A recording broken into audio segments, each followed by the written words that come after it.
So, i-recap po natin, no, yung ating natutunan last week. No, natutunan natin last week na sinasabi ni Jesus na para makapasok daw sa kingdom, dapat maging tulad tayo ng mga bata. Ano ginamit ni Jesus na illustration? Yung mga bata, sabi niya, dapat magkaroon tayo ng childlike faith. Ano ba yung childlike faith? Na magtiwala tayo at mag-depend totally sa Diyos. No? Ibig sabihin, kailangan natin ng humility. At today, tuloy pa rin ang pagtuturo ni Jesus tungkol doon kung paano makakapasok sa kingdom ang isang tao. Sa mundong ito, meron tayong sukatan. No? Para sa sukatan sa katayuan o status ng tao. No? Simula sa worst, yung pinakamababa, and then average, good, better, and best. No? Ito yung ang basihan nito ay yung mga achievements natin, yung mga karangalan natin. No, kapag hindi ka nakapag-aral at mahirap ka lang, doon ka mapupunta sa worst. At kung ikaw naman ay mayaman at may influensya, either kung ka sa better and best. No? Yung mga sikat. No? So maraming basihan maraming basihan yung status natin sa mundong ito. Pero yung basihan na ito, constantly moving. Kung sabihin, parang finishing line. No? Yung finishing line, pag umabot ka ron, tapos na. Pero yung basihan ng status ng mundong ito, walang katapusan. No? Pag malapit mo na ma-achieve yun, umaatras yun. No? Umaatras. Dati kapag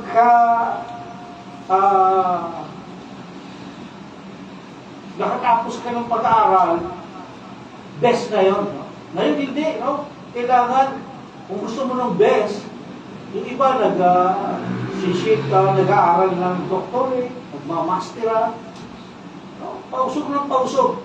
Ibig ko sabihin, walang contentment ang tao. Hindi na kukontento.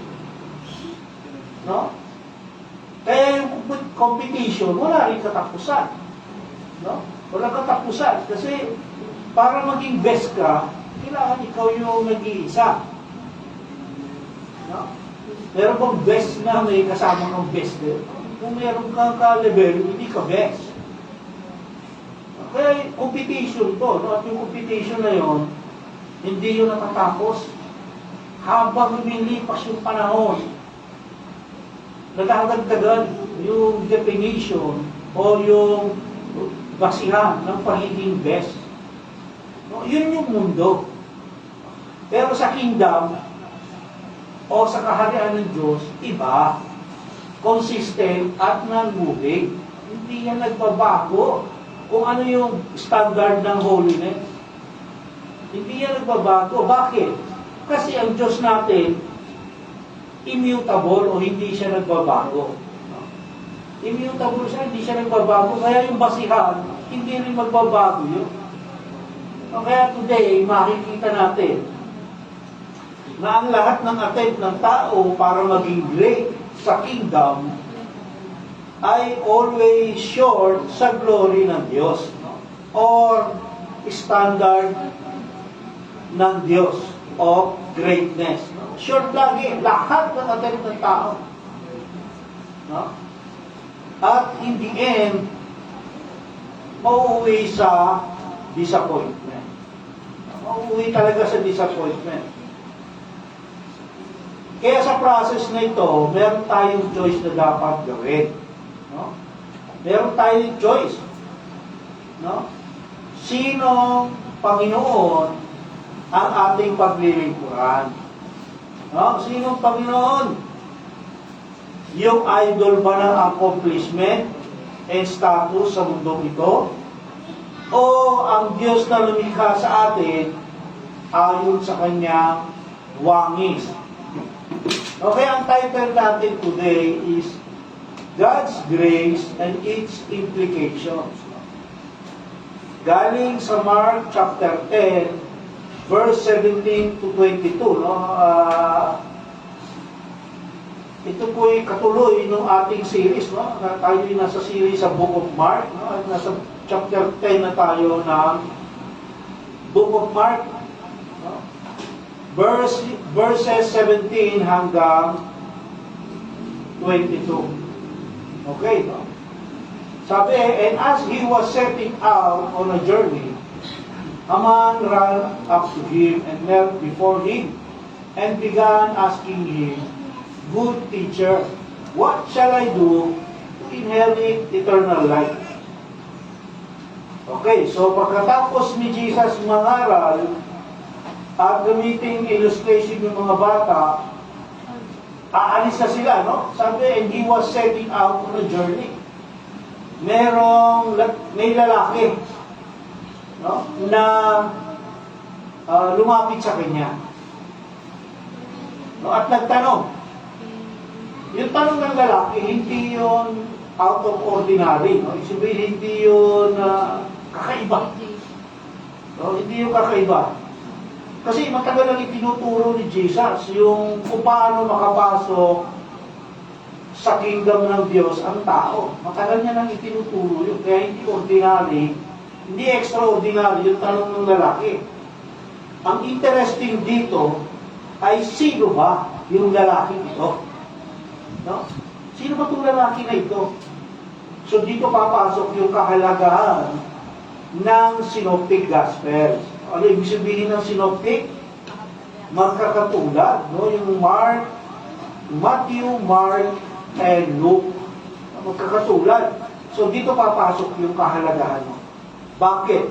Kasi ayon kay Lucas, sa Book of Lucas, yung parallel ng story na ito, ang lalaking ito ay isang ruler. Hindi ruler na yung panukat, kundi ruler yung taga-pamahala. No? Taga-pamahala. At bilang ruler o taga-pamahala, masyadong influential itong lalaking ito. No? Mayaman siya at ang status niya high. No? So binanggit ko kanina, kung siguro nasa level siya ng better, no? Halos best na siya. At ang sabi ng ilang mga Bible scholars, ang lalaking ito ay isang synagogue leader at Sanhedrin leader. Okay, ano ba yung synagogue? Yung synagogue, nung time nila, parang local church yun. Doon sila nagtitipon para sumamba sa Diyos. Doon sila nagtitipon para basahin yung scripture. So, ang lalaking ito, leader siya ng synagogue. No? And Sanhedrin leader. No? Ano ba yung Sanhedrin? Yung Sanhedrin, yun yung Supreme Court nila. No? So, isa siya sa mga leader ng Supreme Court. Kaya mataas ang status ng lalaking ito. No? Kaya nga interesting siya kasi yung status niya at yung way na pag-approach niya kay Jesus, no? Ay kakaiba. Lumuhod siya at nagtanong ng napakahalagang tanong. Yung tinanong niya kay Jesus, napakahalagang tanong nito. Sa tingin ko, ito yung pinakamahalagang tanong sa lahat ng tanong. No? Kaya ako nasabing interesting kasi lumuhod siya, no? Lumuhod siya at nagtanong. Kasi yung pagluhod, ano ba yung sabihin ng pagluhod? Yung pagluhod kasi, sign of great reverence. No? Yung paggalak, respect, and submission.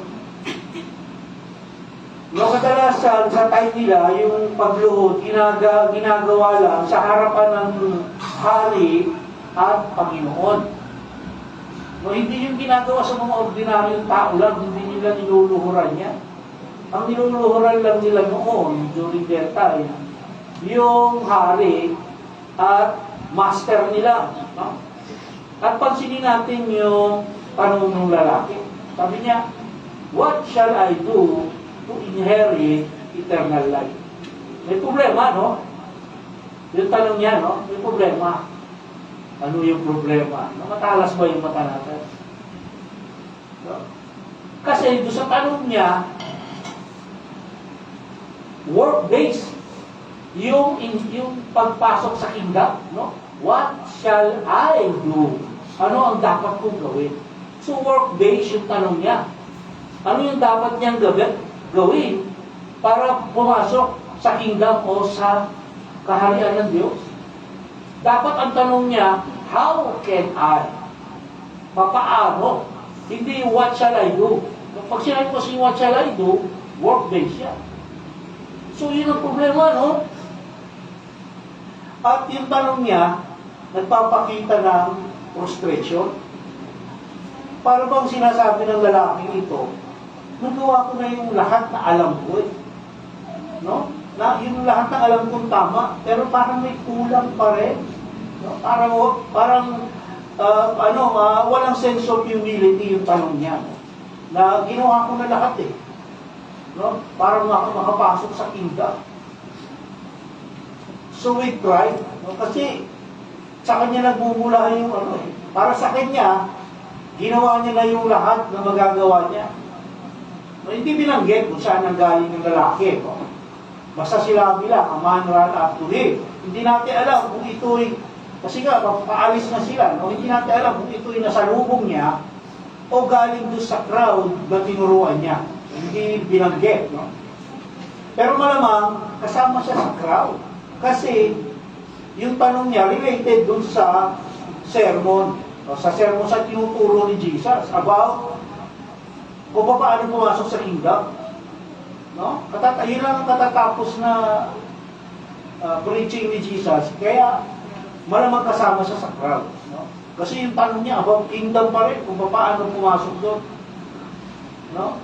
Kaya alin sa dalawa, no, na misunderstood niya yung sinabi ni Jesus na a man should be childlike, no? Magkaroon dapat ng childlike faith para pumasok sa kingdom, no? Alin sa dalawa, hindi niya naintindihan yun o hindi niya matanggap, no? Kaya siya nagtanong ulit, no? Kaya nga may frustration na kasama yung kanyang question. Kasi either hindi niya naintindihan o hindi niya matanggap. Tayo isang ganun din. No? Na kapag meron tayong narinig na katuruan, minsan, hindi natin, nadidinig o nababasa, minsan, hindi natin itong maunawaan. No? Alin sa dalawa? Either hindi natin yun maunawaan o hindi natin matanggap kasi against sa ating convenience o kagustuhan. No, ganun din. Kaya itong lalaki na ito, desperado siya, no? Na malaman. Kaya siya nagtanong kay Jesus. No, tignan natin, ano ba yung sagot ni Jesus sa kanya? Verse 18, no? Sabi, and Jesus said to him, why do you call me good? No one is good except God alone. Yes. Okay, so imbis na sagutin ni Jesus yung tanong niya, siya yung tinanong. No? Bakit? Para makapag-isip ng mabuti yung lalaki. Sa school, ganito rin, no? Isa pag nagtanong tayo sa teacher natin, hindi naman minsan agad sinasagot ng teacher ng direct yung tanong mo. Minsan, sasagutin ka ng teacher ng tanong din para paganahin mo yung utak mo. O para mag-isip ka. Ang tawag dito is probing question. No? Probing question ang tawag doon. Yung pag-iisipin ka. No? Magtanong ka para malaman mo yung sagot, tanong din ang ibabalik sa iyo para makapag-isip ka. No? At yung word na good, no? Yung ginamit dito, yung good na word na English, no? Yung good, Yung good kasi maraming ibig sabihin sa original text, no? Pwedeng kalos, no? Sa Greek word, pwedeng kalos, which is, ang ibig sabihin, ang meaning, excellent in nature and characteristic. No? Pag kalos, ang ibig sabihin, excellent in nature and characteristics. Pwede ding agathos. No? Ang ibig sabihin naman ng agathos, perfect in the sense of moral excellence. No? Yung agathos, perfect in the sense of moral excellence. So, ito yung ginamit na word dito. Ito yung word talaga, agathos. No? Ibig sabihin, yung sinabi ni Jesus dito, agathos, no? Moral excellence. No, kaya nga sinabi ni Jesus, bakit mo ko tinawag na agathos? Kasi Diyos lang. No? No one is good except God. No? Diyos lang yung merong moral excellence. No? Okay, so itong verse na to, maraming gumagamit dito para i-deny yung pagiging Diyos ni Jesus. Yun ang isa sa malaking problema, no? Sinasabi ng iba, hindi naman dininay ni Jesus na siya ay good, no? Kasi why do you call me good? No one is good except God alone. No? Pero hindi naman dininay ni Jesus yung pagiging Diyos, no? Sinagot ni Jesus yung tanong ng lalaki. No? Hindi niya sinabi, I am not good. No, wala mo sinabi. No? Ang sinabi lang ni Jesus, why did you call me good? No one is good except God alone. Hindi niya sinabi, I am not good. No? Kaya mali yung paggamit ng iba rito para i-deny yung pagiging Diyos ni Jesus. At kaya ito ang isinagot ni Jesus doon sa lalaki, tinanong niya, para malaman niya kung kilala talaga siya nung lalaki. Tanda natin, no? Yung lalaki siya ay Sanhedrin leader. No? Kaya, tinanong siya ni Jesus, no? Kung talagang kilala siya as the Messiah. No? Tanda natin, hindi sinabi ni Jesus na hindi ako good, ha? Ano ang dapat nasagot ng lalaki dito? Dapat nasagot ng lalaki dito, tinawag kitang good kasi ikaw ang Diyos at ikaw ang Messiah. Dapat yun ang sagot ng lalaki, no? Pero hindi nakasagot ng lalaki. No? Hindi sumagot yung lalaki. Kaya ang ginawa ni Jesus, dinefine niya pa in broader term yung good. No? Ano ba yung good? No, anong sabi ni Jesus sa verse 19? You know the commandment, sabi niya doon sa lalaki. Do not murder, do not commit adultery, do not steal, do not perform witness, do not defraud, honor your father and mother. No? So nagbanggit si Jesus ng 5 commands. No, 6 yan, pero 5 lang yung galing sa commandment talaga dyan. No? 5 lang yung galing sa Mosaic Law, no? Galing sa Exodus chapter 20. No? At binanggit ni Jesus to para maunawaan talaga ng lalaki kung sino ba ang good. No? Dinagdag niya lang yung do not defraud o pandaraya para i-address o tugunan kung saan nanggaling yung yaman ng lalaki. O para sukatin. Saan ba nanggaling yung yung yaman niya? Pero hindi kasama dun sa dun sa Mosaic Law, dun sa 10 Commandments yun, no? At pansinin natin na yung mga binigay ni Jesus na commands, no? Do not murder, do not commit adultery, do not steal, do not perform witness, do not defraud, honor your father and mother. Lahat yan patungkol kung paano tayo makikipag-fellowship sa tao o sa kapwa natin. No? Kasi yung Ten Commandments, dalawa yun, no? Dahil nakahati sa dalawang section yun. Yung unang section para sa Diyos, yung second section para sa tao, fellowship sa tao. Ang tawag doon, kapag fellowship sa tao, horizontal. No? Horizontal fellowship. Pag sinabi mong horizontal fellowship, pakikipag-fellowship sa tao. Kasi yung horizontal pag gano'n. Eh sa Diyos, pakikipag-fellowship sa Diyos, anong tawag natin? Vertical. No? Kasi pataas. No? Okay, so yung sinabi ni Jesus dito, horizontal. Horizontal fellowship. No? Kasi, bakit gano'n? Bakit horizontal fellowship yung binanggit ni Jesus na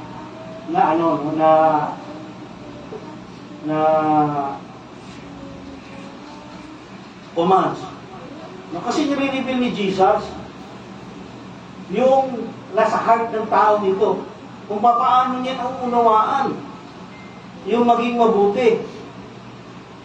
No, kasi para sa lalaking ito, yung pagiging mabuti ay base kung paano siya nakikita ng tao. No? Yun nga, mayaman siya, makakaangat siya sa lipunan, member siya ng Sanhedrin. Para sa kanya, yun ang mabuti. Okay, nire-reveal ni Jesus yung katotohanan, no?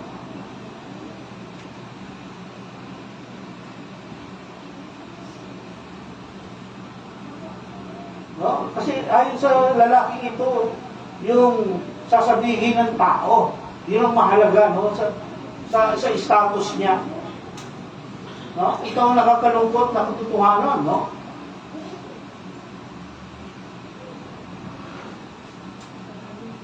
Maraming mga believer today, ang mananampalataya, i-claim nila sila yung mga believers, pero mas takot sila sa tao kaysa sa Diyos.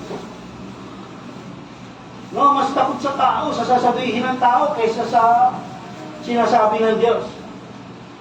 Gusto nila, good shot sila sa ibang tao. No? Okay lang. Kahit hindi ako good shot sa Diyos, basta good shot ako sa tao. Kapiran nila, okay lang. Kasi mauunawaan naman ako ng Lord. No? Mauunawaan naman ako ng Diyos. Mali, no? Lahat ng ginagawa natin, ano sabi ko, may consequence. Gumawa ka ng mabuti, mabuti ang consequence. Gumawa ka ng masama, masama ang consequence. Bakit? Kasi ang Diyos natin makatarungan. No, hindi niya pwedeng i-tolerate yung kasalanan o yung kamalian. No? Kaya ang lalaking ito nagtatanong kung ano pa ang dapat niyang gawin para makuha niya yung attention ng Diyos. Kasi para sa lalaking ito, yung eternal security makakamit sa kung ano ang magagawa ng tao para sa Diyos. No? Ganun na nasa isip ng lalaking ito. Yung eternal security, ano ba yung kaya gawin ng tao para sa Diyos? Imbis na ano ang ginawa ng Diyos para sa tao. Baliktad, no? Kasi yung security natin, yung salvation natin, hindi kailan sa ating ginawa. Kung hindi sa ginawa ng Diyos para sa atin, anong tawag natin doon? Anong tawag doon? Grace. No? Grace. Ito yung greatest hindrance sa tao, no? Para lumapit kay Jesus. Greatest hindrance yun. At ang nakakalungkot, minsan, kahit mga believers, nag-ooperate sa ganong performance-based manner. Matawag doon performance-based manners. No?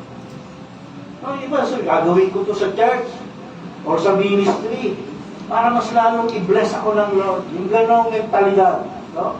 Gagawin ko to, no? Para i-bless ako ng Lord. No? Kaya kailangan maunawaan natin yung grace ng Lord. No? Kaya ang title natin, God's Grace and its Implication. Kailangan maunawaan natin yung grace na binigay ng Lord sa atin.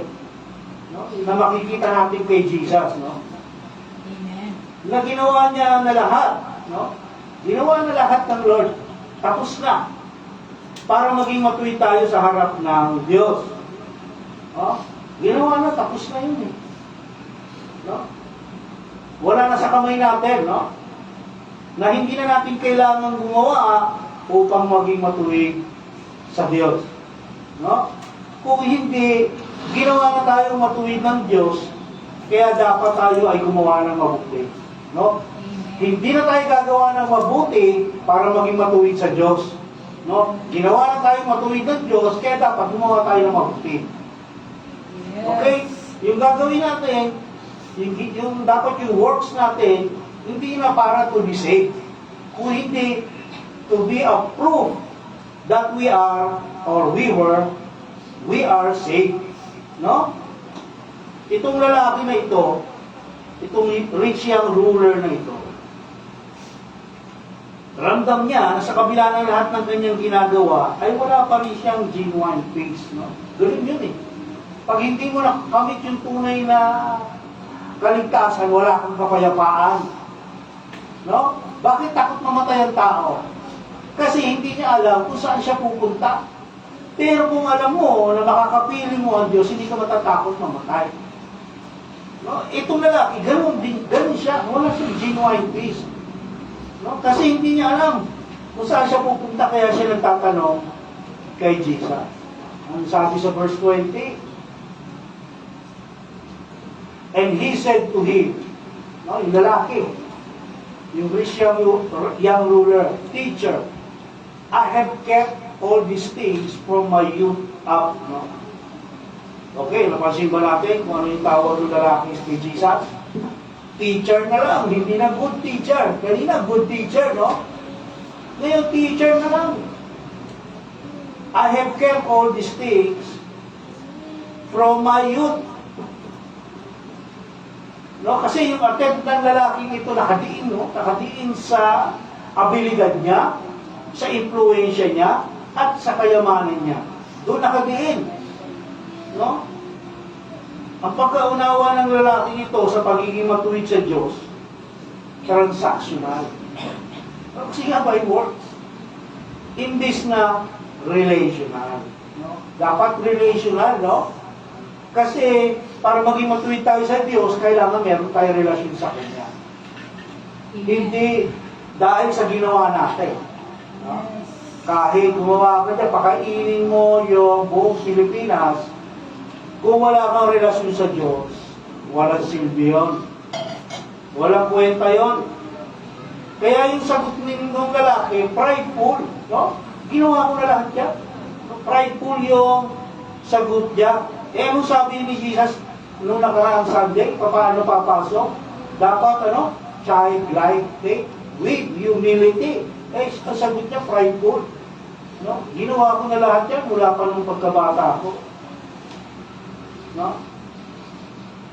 Kaya makikita natin, yung mga ibang religion, ganito, no?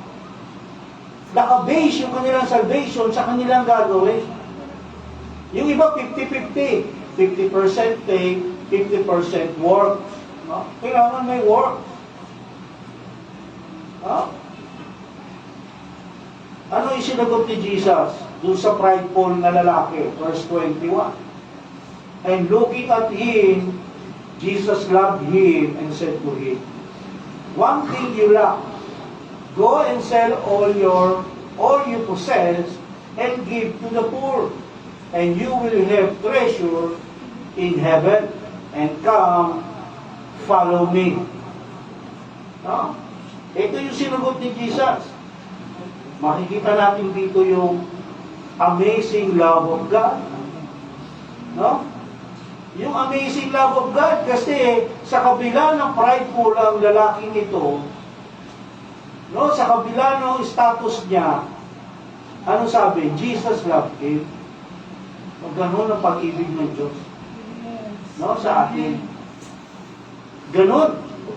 Yung word na love, no? Yung love, again, tulad ng word na good kanina, yung love, sa Greek word, marami yan. No? Marami. No? At yung love na ginamit dito, yung word na agapao. Sa Greek is agapao.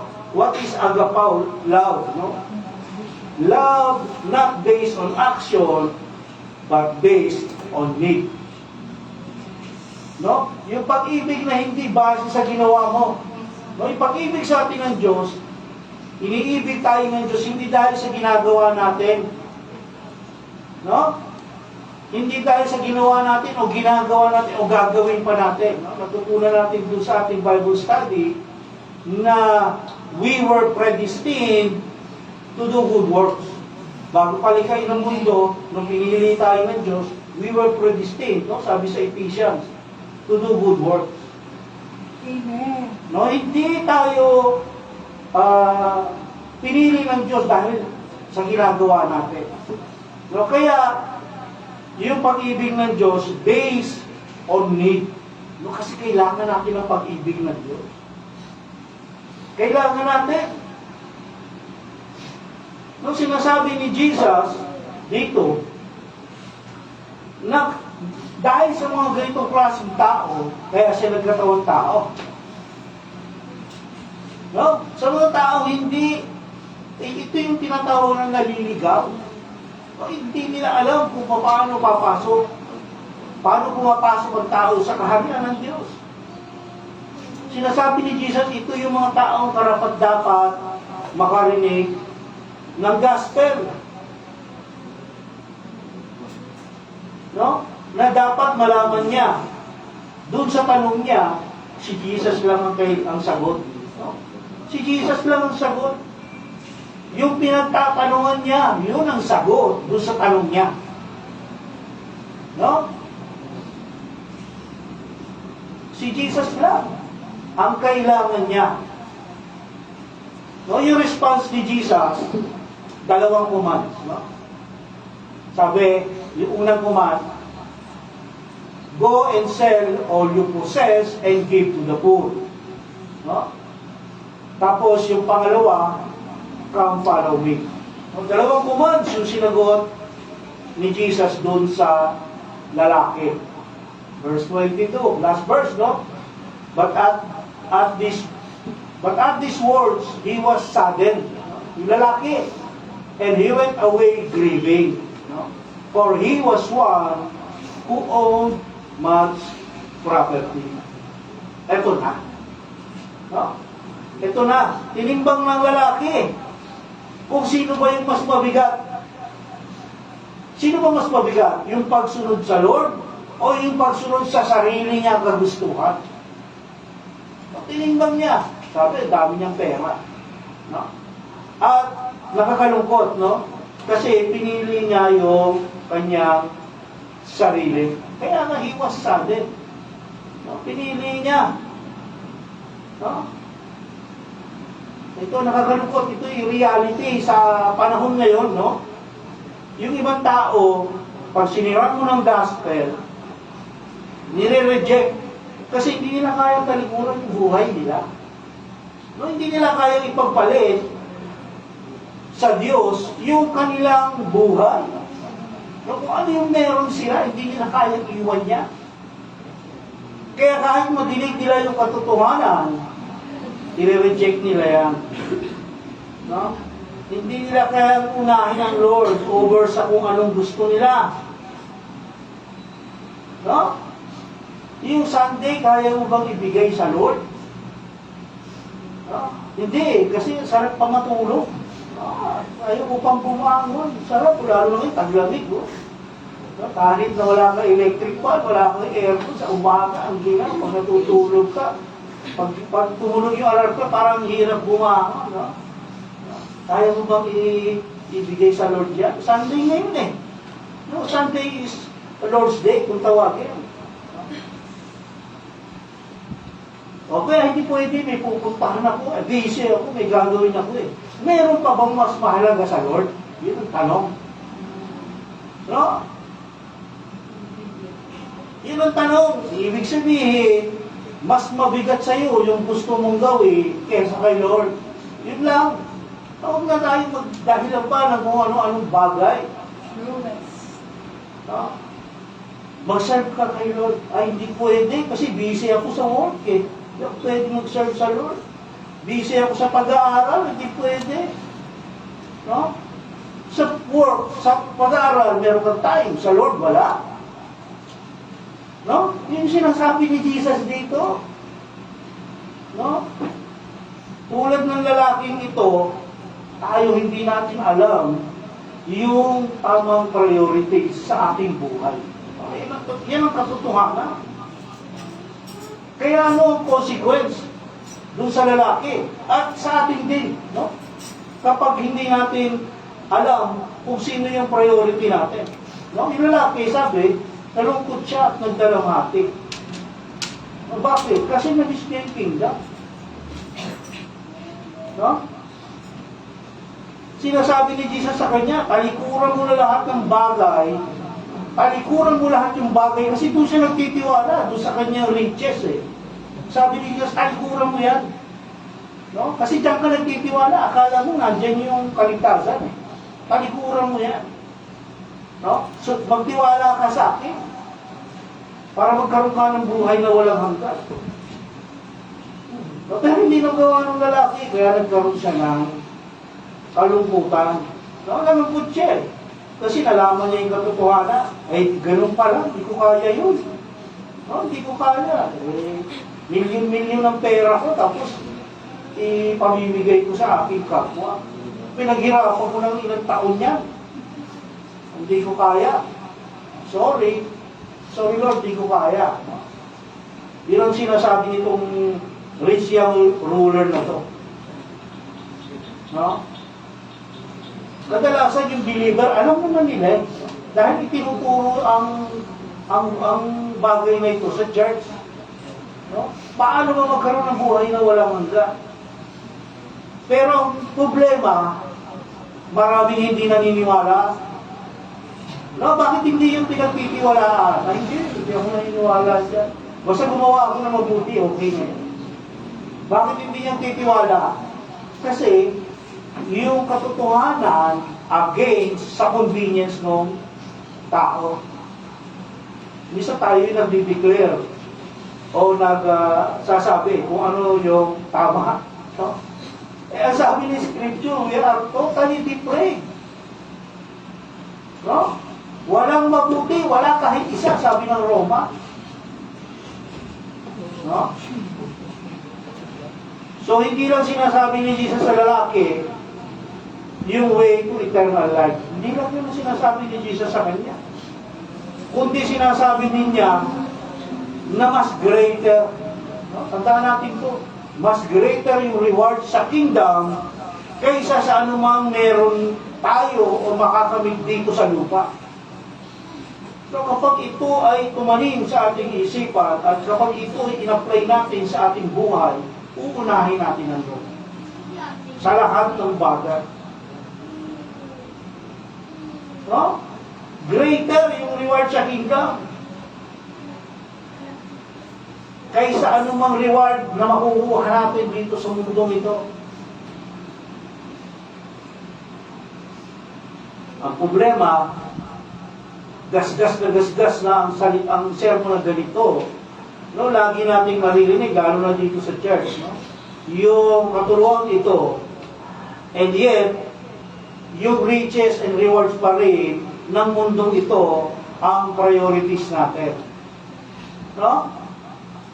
Hindi natin mabitawan. No? Tulad ng rich young ruler na ito, hindi natin mabitawan. Yung riches and rewards sa mundong ito, yun pa rin ang patuloy nating gustong makamit. Doon tayo nag-i-strive. No? Imbis na yung reward sa langit. Kaya nga yung word na ginamit dito, yung word na sadden, no, ang meaning, depressed. No, depressed. Naranasan yun ng lalaki kasi hindi niya nadinig yung gusto niya madinig. Yan ang problema, no? Kapag hindi natin nadidinig yung gusto nating madinig, ano sabi ni Paul kay Timothy, no? Kaya malaking problema yun. Kumisan kasi pag hindi natin nadinig yung gusto nating madinig, nadidepress tayo. Ayaw natin, no? Hindi natin matanggap. No, dito sa church lang natin, no? Maraming nagkaminggo dito.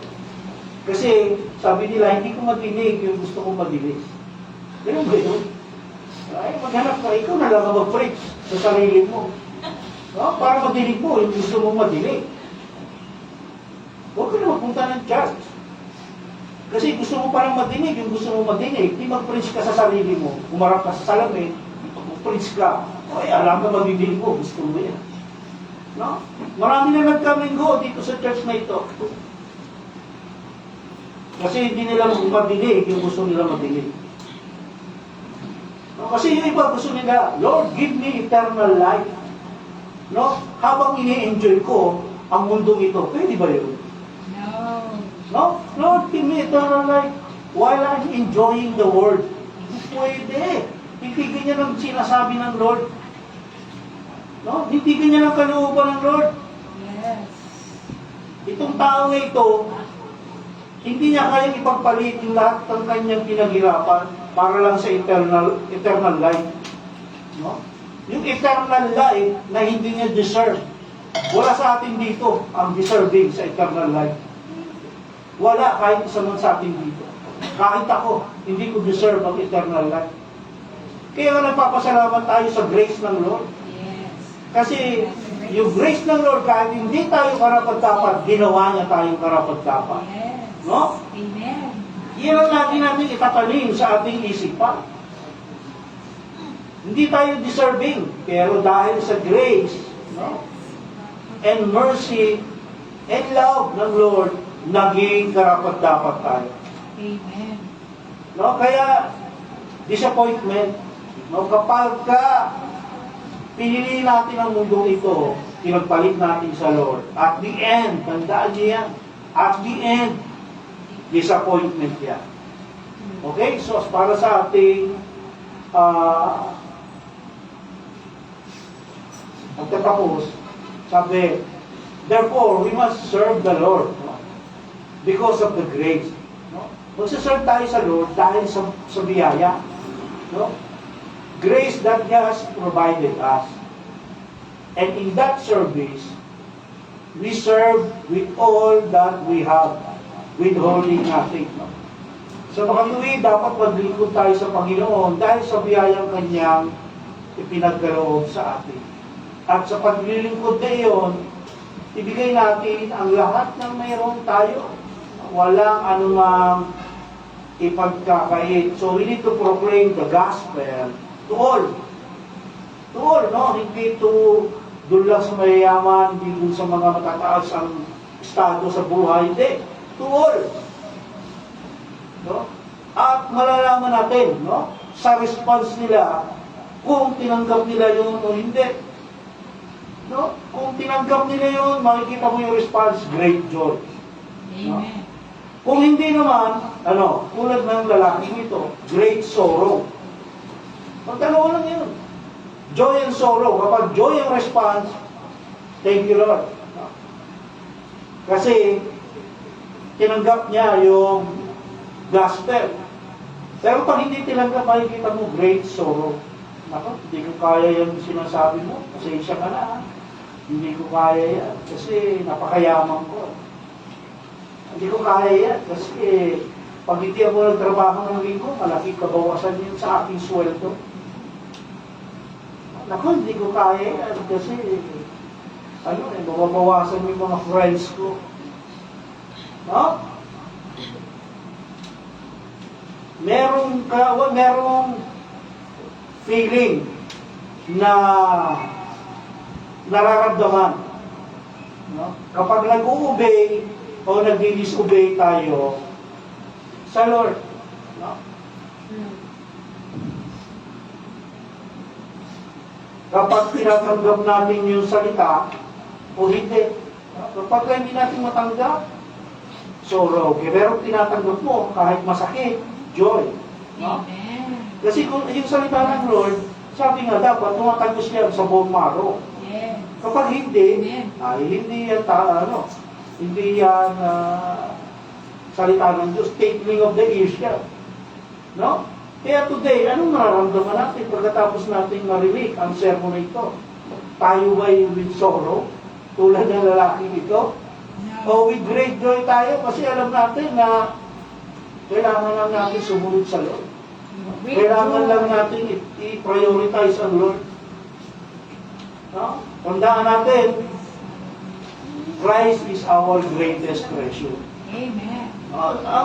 Si Jesus lang kailangan natin. No? If we have Jesus, we have everything we will ever need. Kapag nasa atin si Jesus, wala na kayong hahanapin pa. Nasa atin na lahat. Magtiwala lang tayo, no? Kasi iba pagka dumaan na sa pagsubok, ano ko ba pag nasa atin si Jesus, nasa atin na lahat. Sinusubo pa lang kasi yung faith mo kung nasaan ba. No? Kasi dapat kung ano yung lumalabas sa bibig, dapat ganoon din ang action. Hindi yung lumalabas sa bibig, kakaiba doon sa action. No? Kaya tinitesting ng Lord yan. No? Kung ang ating pagsamba sa Kanya, yung ating faith, lip lang, no? Sa bibig lang nang gagaling, hindi sa ating heart. No? Okay?